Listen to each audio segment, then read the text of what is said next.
to the Boredwalk Podcast. Today I am here with Josh from the content team. Hey. Welcome. Thanks. This is the first time you and I have been on a podcast together. That's true. What crazy shenanigans are we going to get into? I don't know. It looks like you've got a review ready to go. Oh, I sure do. We've got a review on the tea set towels from Rachel B., a verified buyer. Says, great colors, 5 stars. I love this tea towel set. The colors really pop even after multiple washes. They add the right amount of color and attitude to my kitchen. Well, I'm just glad that Rachel is washing her towels. I don't. Oh, no. What happens when they get dirty? Do you just get new ones? Mm-hmm. Okay. Well, I guess you're working in the right place to score a lot of kitchen towels.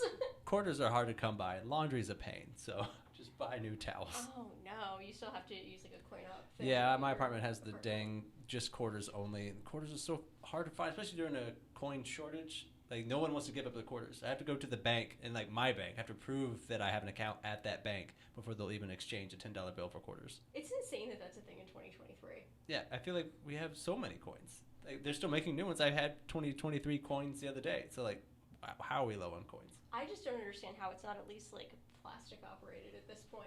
Yeah, I like the ones, my old building had, it was coins for years, and then they just updated it with like a little QR scanner with an app, and then you could just pay with a credit card, and like, that's so easy. I don't mind doing laundry, it's having to have the quarters, yeah. And if you're like one short for like the dry, like, oh my god, you gotta go to the bank for a quarter, it's so annoying. I feel like this alone is maybe reason to move. Is the rent or the apartment that good? It's fine. I probably will move. Josh and that'll is be my deal breaker. Because of the laundry. That's the last straw. So like, so it's the apartment is 2 square feet. I don't care. How's the laundry? It's credit card. I'll take it. It's $5,000 a month. That's fine. I've gotten even more particular about laundry over the years because I've lived in all sorts of laundry configuration situations. Mm-hmm.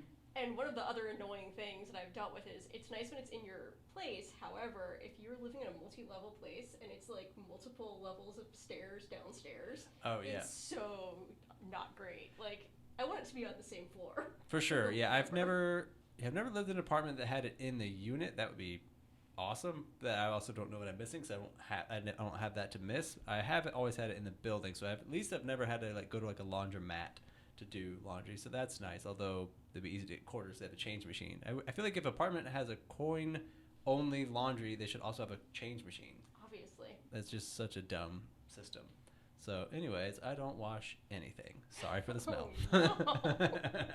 Wow, I hope you find a new apartment. Yeah. If only for Tess and Grace, they work with you a lot more. Yeah. They do not want to be in videos with me anymore. They're like, he's also stopped showering. I don't know. Yeah. The shower is now coin operated. Exactly. I mean, who wants to take a shower, be all clean, and put on a dirty shirt? Not me. Just stay dirty. He's single, ladies. Yeah. Beth and I were actually talking about this recently, sort of, because our kitty passed away last week. Oh, no. He was almost 20. We had him for most of Wow, that's a long time to live for a cat. That's very impressive, actually.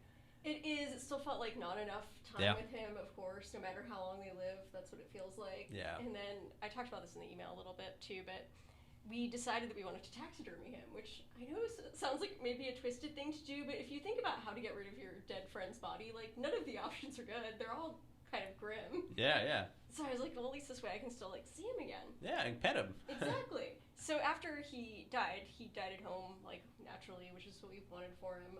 We were sure he was gone. We were like, we got to prepare him for the taxidermist, and you have to, your cat or dog or whatever, your husband, has to be dry and relatively clean, and then you got to put him in the freezer. And so the day our cat died, he had been like drinking all this water, and he'd gotten it all over his paws and his face, so he was kind of soggy.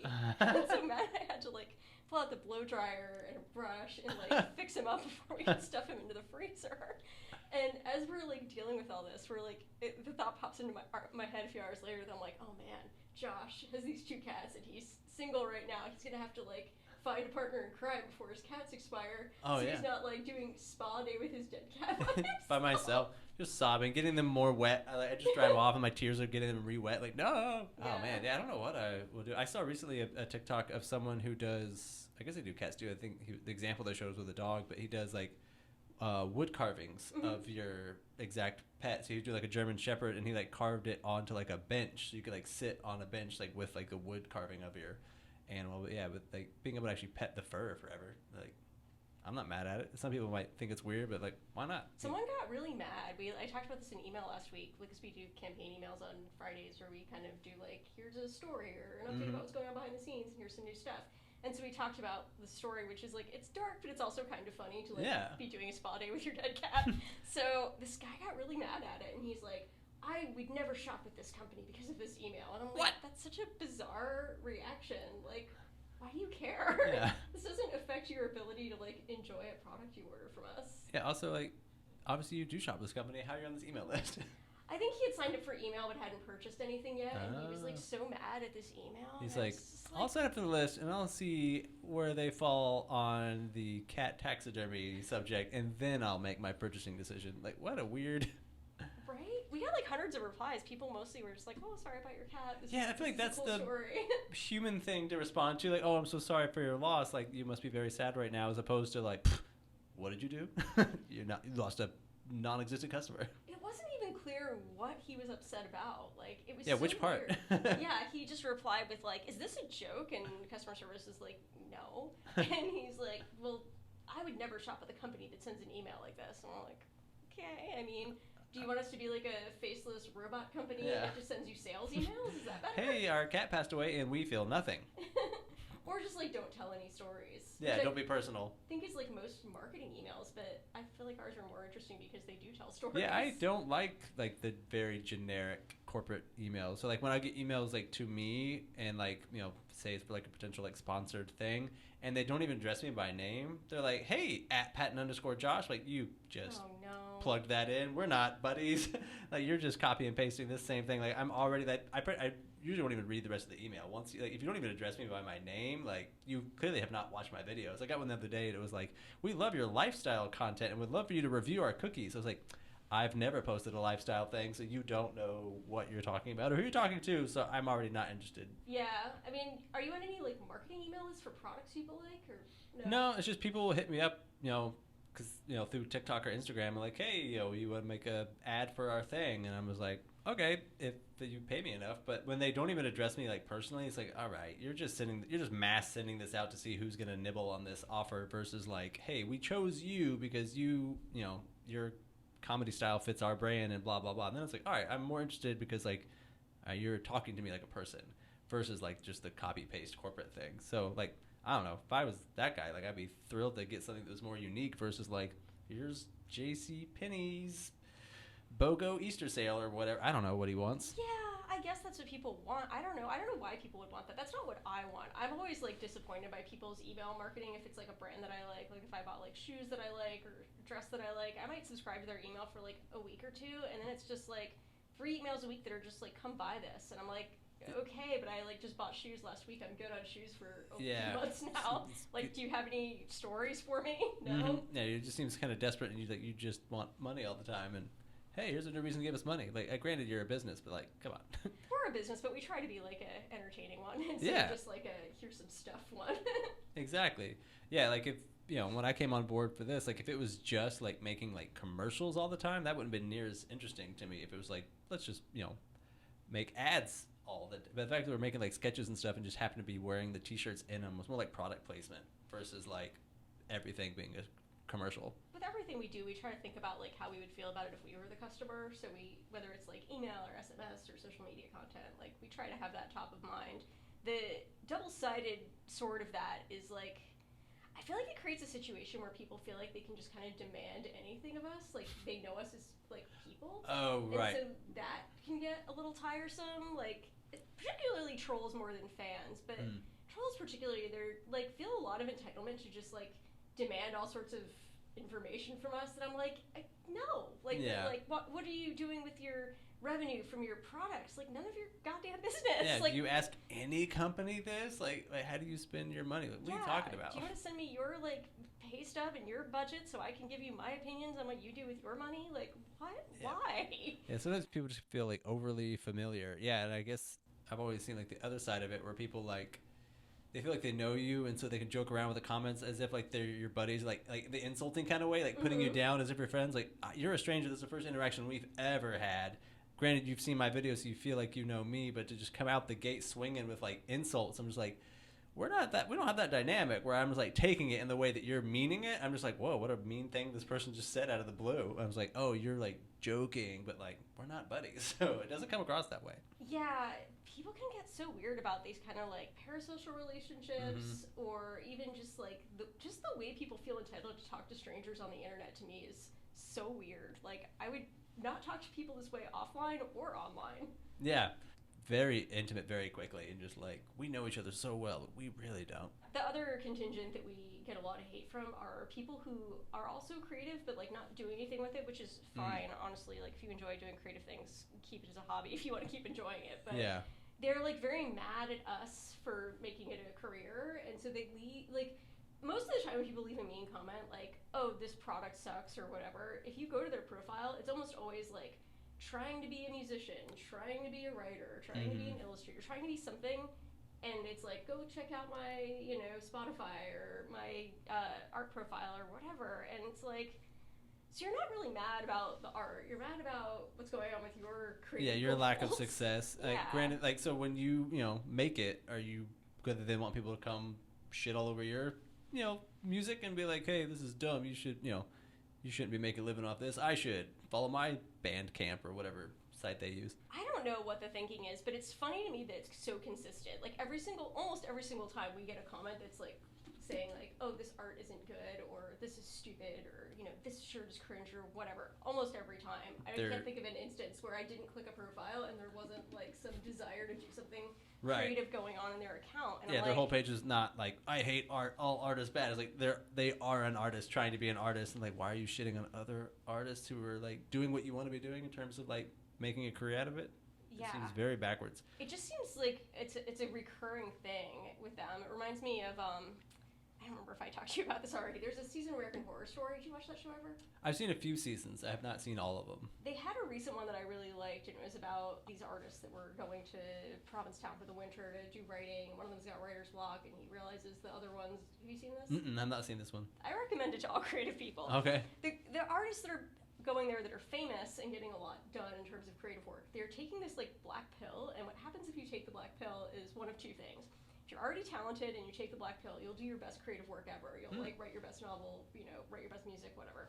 If you take the black pill and you are not talented, you will just like basically devolve into this kind of brainless Nosferatu creature. And so like you really have to kind of believe whether or not you think you're talented.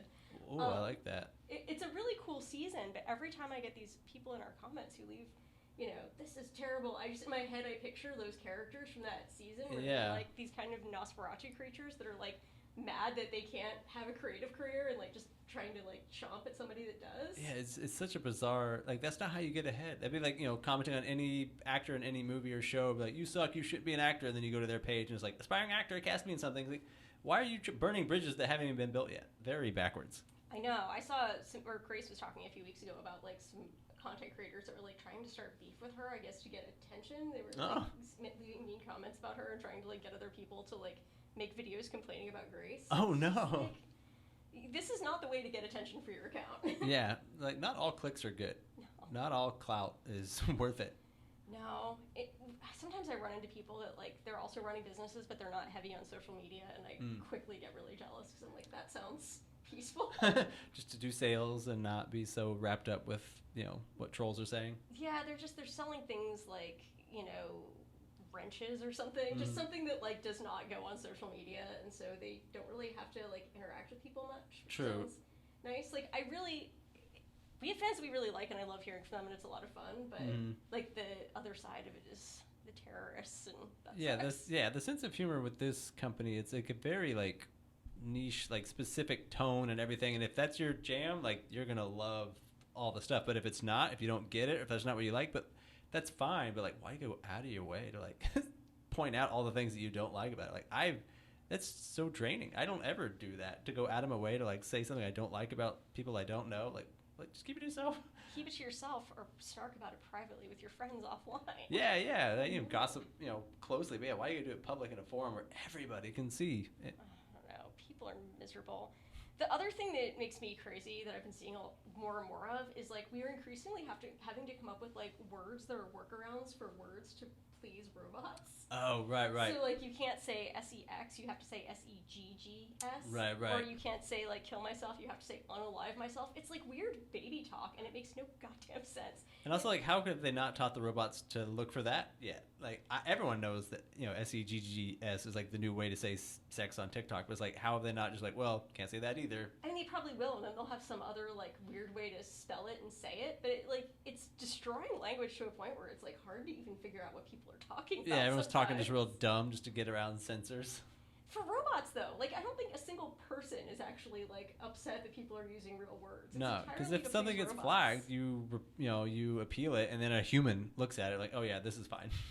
Like the robot should not have freaked out like this. I mean, even the whole like unalive thing, like our society is so like gung ho about like personal freedom, but so squeamish about unaliving themselves. Like, if you're for personal freedom, there's nothing more personal freedom than deciding to peace out. Yeah, professional peace out, just a permanent peace out. Yeah, but yeah, there's so much like you're not supposed to talk about it, or if you do, you have to use a bunch of baby talk, and then you don't even know what anyone's talking about. Yeah, like just to be clear, we're talking about killing ourselves, right? Like, don't say that. You can't say those words together in a sentence. Yeah, people put like the asterisk just in random letters that they're gonna say, you know, kill, but K asterisk LL, and it's like, all right, kill. That's not even a swear word. That used to just be to, you know, for F-bombs and stuff that you couldn't say, or your whole post would not be put online. But now we're just censoring everything. I'm not sure who it's for, like other adults. Yeah, because kids aren't even supposed to be on the apps, so it's just like, why are we putting on kid gloves for an app that bans kids for getting on it? Because you have to be like, I don't know how old you have to be, but children are not allowed to be on the app. So why are we talking as if they're looking at it? It's like, well, they should be here anyway. So this is why, because we can say these things without having to censor it for sensitive ears, because those ears shouldn't even be here. So it's like, well, it's like sneaking into our movie and being upset that there's swear words and nudity. It's like, well, you're not supposed to be in this movie, period. So why would we show you a censored version for a movie you should not be seeing? So I don't understand. It does seem very strange. They just say whatever. As long as you're not like spewing hate towards other people or like, you know, trying to get people to cause violence to other people, like just say whatever. Yeah. Like I've had videos taken down, where I put like a prop gun to my head, like not even aiming at another person, like putting it to my head, and they're like, nope, community guidelines can't have that. I'm like, it's a plastic gun, and I put in the the description, like big disclaimer, like fake gun, this is not real, and they just like still didn't care. Instagram, they were fine with it. I don't know. That's also a thing, is like each platform kind of has its own little like pet thing that it doesn't want you to do or talk about or say. Mm-hmm. So like something that flies on Instagram, you can't put it on TikTok or vice versa. Yeah, that's just their algorithm. Robots are sensitive to different subjects. Like, whatever. Everybody calm down. Yeah, but what a nightmare world we live in, that now like everything we do is basically made for robots in the hopes that they'll approve it and show it to people. Yeah, robots are just our middleman to communicate with each other now. Yeah, the fact that they decide, like if you're like texting somebody, imagine if like a robot had like, no, you can't send this to your friend. Like, what do you mean? No. Oh, I would be in huge trouble if the censor robots got into my text. That would suck. That'd be real bad. The other envy that I have been experiencing recently is New York recently set up cameras to enforce their local noise ordinances. So if you have like an incredibly loud like motorcycle or sound system or whatever, and you're like rocking the street with it, you can get a ticket for it. Oh, interesting. Where I live, particularly, there seem to be a lot of like really loud cars, and so like crazy loud, and it feels like they're in my living room. And I'm man. I kind of wish we could have these traffic ticket cams around. Wish we could set them up for the train tracks outside this office here. Give all those trains those tickets. I mean, the train at least is like in a business district during the day. This is like, imagine it was like residential neighborhood 2 a.m. annoyance. Yeah, that sucks. Yeah, it's not great. Should we jump into the question of the day? We should. What do you have over there? First question of the day is, what is easier to learn than most people realize? And first answer we've got from Hunter_Looney says, how to open a portal to the netherworld and unleash unholy havoc. That's easier than most people realize. So Hunter knows something that I don't. Send us tips, Hunter. Yeah, how did you do that? And like, does it work both ways? Like, can you go there whenever you want? Is it permanently open? Things coming out? Who controls this? Hunter, I have questions. We also have from Barbara Bogdal Runkel. That's a very cool name. How to use your turn signal indicator when driving. Yeah, I see that all the time. No one uses turn signals in LA ever. Or they'll use them wrong. They'll have the right one on and then they turn left. Like, what are you doing? That's even more confusing. I'm going to hit you twice as much now. If I drive at night, I see also at least one or two cars driving without their headlights on at night all the time. And I don't understand how that could ever happen. How are you unaware that you can't see that well while you're driving? I don't know. I have so many questions for a lot of motorists around town. And then finally, for this, our answer for this question of the day from Marcia Angel is how to mind your own business. Oh, all right. Yeah, that is. Yeah, I guess a lot of people don't realize how easy it is to just do that. For instance, the guy who wrote into that email. Exactly. Like just keep it to yourself. What's your easier to learn thing? Well, I mean, I guess that would be one for the driving thing. It's like just turn your headlights on it. And I'm always now paranoid. I'm always checking like, are they on? They on? Yeah, they always are. Mm-hmm. It's really not that hard, or just to be a human being to other people and not be a racist hate bag. I feel like it's pretty easy to not let. Also an easy one. Yeah, it's very easy to not be racist. It's very easy. I would add cooking to the list. There are a lot of people who are like, I can't cook. I can't figure out cooking. I'm like, you can read, so you can cook. Like, it's really just, can you follow directions? Yeah. Or do you have the patience to like get through the whole recipe? That's my kind of thing too. Or also, I live by myself, so I don't have just like a lot of like ingredients on standby. So it's like I got to do a recipe and I look through all the ingredients. Like I have to buy so much stuff now, like spices and all these things that I don't have. Yeah, so I don't cook a lot. I do get lazy with frozen stuff from like Trader Joe's and try to get as healthy as you can for a frozen meal, but I don't cook a lot. It's more like a question of people are like, oh, it's so hard, I can't do it. And that one I don't understand. Yeah, for me, it's not like the skill, I guess. It's just like the time. And also like all the recipes, there's just, it's usually making food for like multiple people. For me to do all that work for like one person to eat it, like I could have just saved myself an hour and cooked this in the microwave. But if I had like a family or at least one other person that I could like feel like I was like providing some kind of meal for them, that like it was like almost like a labor of love for someone else to share this. Versus like for me, I was like, I'm not worth all that trouble, so I'm not gonna do it. I'm gonna order pizza. I think the only hack last time I lived by myself, which was a while ago, I've been with Matt forever, but before we knew each other and I was living alone, I would try and make stuff that I could freeze, and then I would just be able to like have food that was cooked for like the next however long, sure, a couple weeks in the freezer, but it was still something that I cooked. That's good. So that's can be a usable hack. Yeah. It's like meal prep. Yeah, if it's like if it can stay in the freezer long enough and be good whenever you reheat it, then that'd be worth it. Yeah, because then you put in all that time once, but then it lasts you a while. What else do you have over there? Our other question is, if you could invite any famous people, living or dead, to your dream dinner party, who would you invite? That's a hard one. Yeah, that's a tricky one, especially if all time. There would be lots of people who passed away. So, Apical Meristem says Freddie Mercury. We could talk about cats. Is Freddie Mercury a big cat fan? Oh, yeah. Oh, I did not know that. Well, that's cool. I like Queen even more. Lydia B says Martha Stewart as a guest hostess. That's smart. Oh, she says, I'm not stupid. Yeah. Yeah. Why would you bring someone like Martha Stewart over to just be a guest when they could be helping out and doing a much better job than I could? This is a good answer from Rusticus Finch. Says Anthony Bourdain and then literally whomever he wants to invite, because I guarantee he would pick an interesting group and it would be an amazing night. He's not wrong. That would be a lot of fun. He would be a good dinner guest. Yeah, any famous person, living or dead, who would you invite?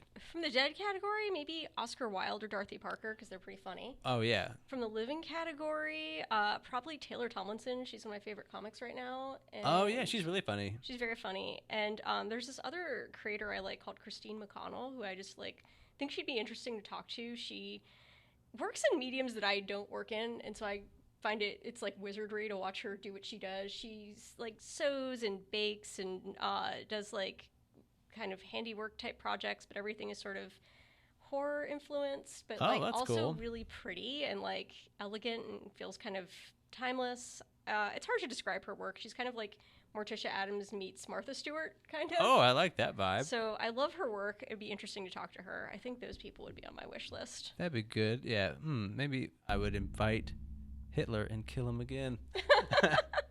He thinks he's going to a dinner party. Nope. you're dead a second time. Current living people, I mean, I would like to have Paul Rudd over. I think he'd be a lot of fun to joke around with and have a good time. And also maybe just the entire cast of all the Marvel movies. I'd have a giant Marvel party.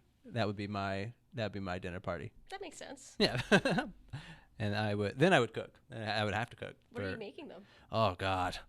I hope they like pizza. You're going to make the pizza though. Yeah. And then our final question of the day is, what city have you visited that you never want to visit again? And we've got an answer from friggin' French. It says, I lived in Las Vegas for 3 years, and I'd rather light myself on fire than return. That is extreme. Las Vegas came up a lot, at least on the Instagram side. A lot of people don't like that city. I love Vegas. Granted, I did not live there for 3 years. I've always gone there for like a 3-day weekend at most with friends and like partied and had a great time for that weekend. But I agree, living there would be, I feel like the magic would be not there after a while. Do you like gambling? Somewhat. I'm not like I like games that are more kind of like chance. Like I like the roulette table versus versus like, you know, being skilled at like a card game. I played blackjack last time I was there, but I was playing with a bunch of other people who were also kind of like newbies at it, and we had like the little cheat sheet, and we were all just like having a good time. There was no like professional blackjack player getting mad at us for just like not really understanding all the rules, and that was a lot of fun. I actually won some money from that, but I just like going and it just never stops. You're just always up drinking. They're pumping that oxygen into the casino, so you're never tired. And just like having fun with friends. So I love Vegas, but that's because I've always done it in very small doses, like just the right amount of time. How do you feel about Vegas? I don't really enjoy Las Vegas. We're actually just there last weekend. Our friends live there, and we went to see Taylor Swift, which was a lot of fun. Oh, nice. But in general, it's not my favorite place to visit. I wouldn't say it's the city I hate visiting the most, but it's not for me. Matt and I don't enjoy gambling at all. We don't enjoy the general vibe of casinos. Like, it's not really our kind of thing. I'm not really much of a drinker anymore. It's not because I had, like, a problem. It's just that as I've gotten older, my tolerance has gotten worse. My propensity to feel sick from it has gotten a lot stronger. So, like, after 2 drinks, I start feeling not great, and that has made me just less of a drinker over time. So I think a lot of the things that are appealing about Las Vegas. Yeah, if you take out the gambling and the drinking, there's not much to do in Vegas that's fun. Unless you just like buffets, and you can just, like, stuff your face with crab legs. They do actually have a lot of great restaurants there and good food. They have that going for them, and they have some pretty hiking trails. But I would say for me, those are, like, more selling points of going there and seeing friends. And also, like, that kind of stuff you could do elsewhere. Like, we can do that here. Yeah, you don't need to go to Vegas to hike when you live in LA. And then we've got an answer from Rojo y Negro. Okay. It's Spanish, red and black. But it's all one word. To me a second. I was like, is that a name? Rojoy? But Rojo y Negro says, how about the entire state of Florida? That's accurate. Dang, that's it. Shots fired. I'm with him on that. Okay. I mean, my only real experience with Florida, I've been to Miami and I've been to Orlando for like Disney stuff. But based on all news, Florida just seems like a crazy crackpot town. I lived there as a teenager and I did not enjoy it. Okay. I like how many lizards there are everywhere. That's fun. There are lizards, but there's also bugs the size of your fist. So there's that problem. That's true. And then we also have a similar answer. Maybe people are not liking the South. David Wayne Martin says, honestly, I think I can comfortably do without the entire state of Georgia. And that's where I'm from. So poor Georgia. Yeah, the South is just getting annexed. What city do you never want to visit again? I'm trying to think of a city that I've had like a bad experience with. I would say, this is very random and nothing against people who live in this city. It was just a bad personal time for me, was Griffin, Indiana. I moved there from Georgia and needed a place to stay because I was moving to Chicago. That was the goal. And they, advertised it as being 30 minutes from Chicago. And I was like, okay, that's close enough. That's fine. I needed a place, that I could rent, sight unseen, because I'm not going to go look at it before moving. I needed a place. And also I chose it because it was month to month lease from the start. So that way, if it didn't pan out, I can move in a few months. I'm not locked in there for a year. So cool. So I went ahead and just agreed to move there. And then I got there and it's like, it is not 30 minutes from Chicago. It's maybe if it's like 3 a.m. and you're going 120 miles an hour, it's 30 minutes. Otherwise, it's like 2-hour minimum. So commuting to Chicago for like school and work, I was like, this is a nightmare. But luckily, it was a month-to-month lease, so I got out of there as quick as I could and actually moved to Chicago. So yeah, I'd say I had a very bad experience with Griffin, Indiana. The city itself was fine, I guess. I had really loud neighbors at the time, and so I was not sleeping, which sucked after driving 2 hours home from work. But yeah, so that would be my answer for no other reason other than for false advertising. Had they been like, hey, it's 2.5 hours plus to Chicago, well, cool, I'm not going to live there. So false advertising, that's my reason. All right, that's reasonable. I will go back to San Francisco because I have to. We're actually going next month for a trade show, but I don't prefer to go to San Francisco if I can help it. I've just never had a great time there. It's expensive. It's usually cold. Expensive for sure. It's like kind of dirty and dangerous. Matt and I were in a shooting in San Francisco a couple of years ago, and that definitely did not improve our perception of the city. I can see why. Yeah, it was. We were at a Pride Festival, and someone started shooting into the crowd, and someone got hit with a bullet standing like 3 feet away from me. Oh shit! I was like, this is not great.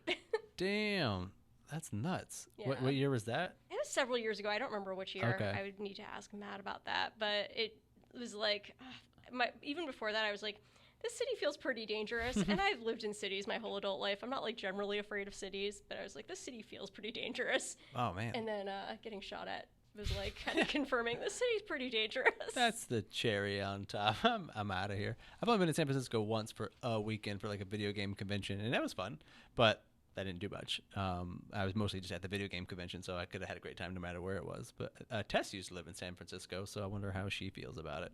Oh yeah, we'll have to ask her. I rode on the trolley once, the little tram thing. Maybe certain neighborhoods are okay. I don't know. It's not high on my list of places to go, that's for sure. I don't go there like to hang out. That's fair.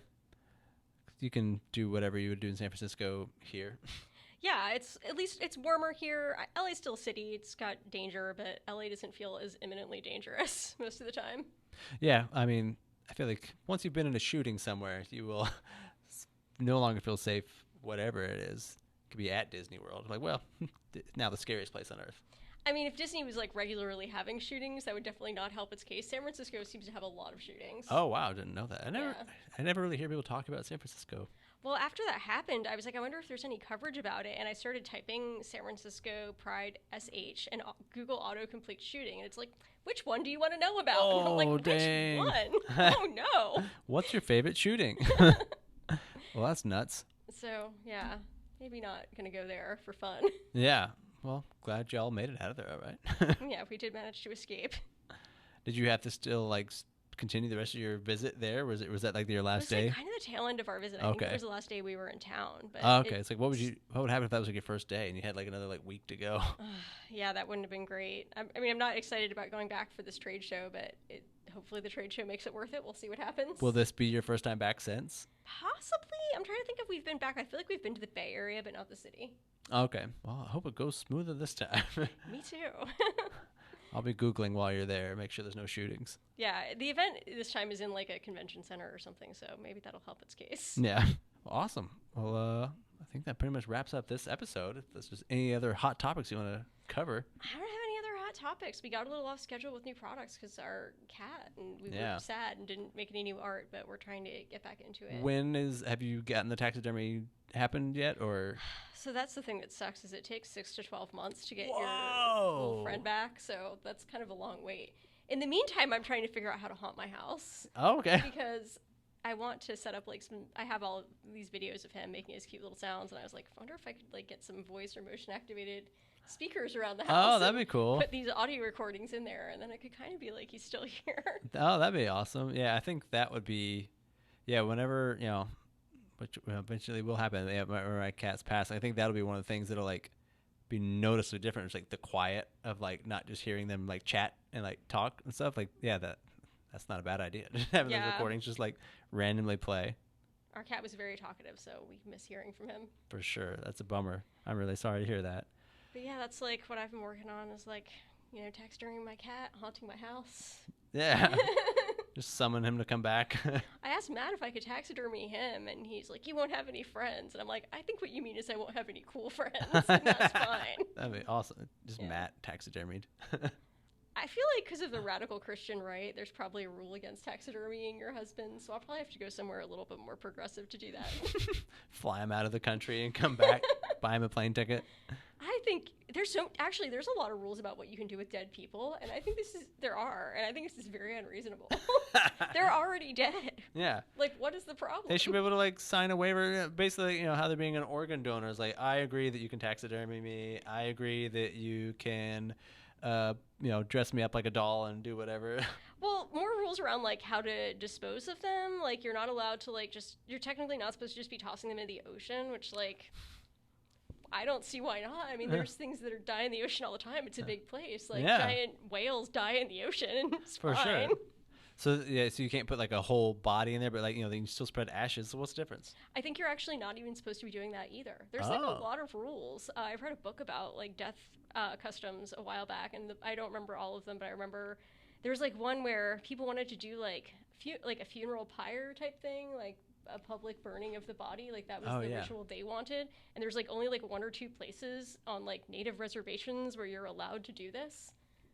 Oh, weird. Yeah. I think a cool send off is I think back in like Viking times where they put you like in a boat and then someone shoots a flaming arrow. I'm always so impressed, and I've always wondered like, what happens if that person misses? That is cool. Well, I guess you could just shoot again because it's just going to fall in the ocean and, extinguish itself. But that's such a cool way to go. Just a boat off the middle of the lake or the ocean is like burning. Also not allowed, though. Man, come on. Let us have some fun. I agree. Well, we'll write our letters to the government so we can get that changed.